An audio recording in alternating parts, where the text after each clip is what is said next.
तो फ्रेंड्स खानेवाल से साद हुसैन रिजवी साहब का बयान आप सुने, फिर बात करते हैं। कोई पूछेगा किवें जीते हो, कोई पूछेगा किवें जीते हो, मैं कहता हूं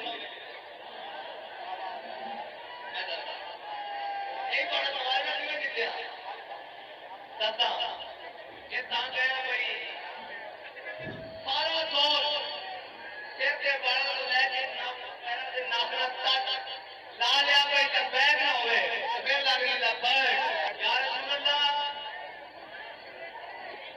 खून दे के भी लपैक अचड़ी पा के भी लपैक खेला में ला के भी लपैक पार आ के भी लपैक कपा ला के भी लपैक ऐसे दो करके जैसे भी खड़े हो गया एक पूरी तो फ्रेंड्स आपने गुफ्तगू सुनी साद हुसैन रिजवी साहब की, जो रहनुमा है तरीके लब्बैक के, कि उन्हें कहा कि हमने इलेक्शन अब विन कर लिया है। किस तरह उन्होंने पूरी डिटेल आपको बताई। तो आप इस हवाले से क्या कहते हैं, राय का इज़हार कमेंट बॉक्स में ज़रूर कीजिएगा प्लीज़। Thanks for watching.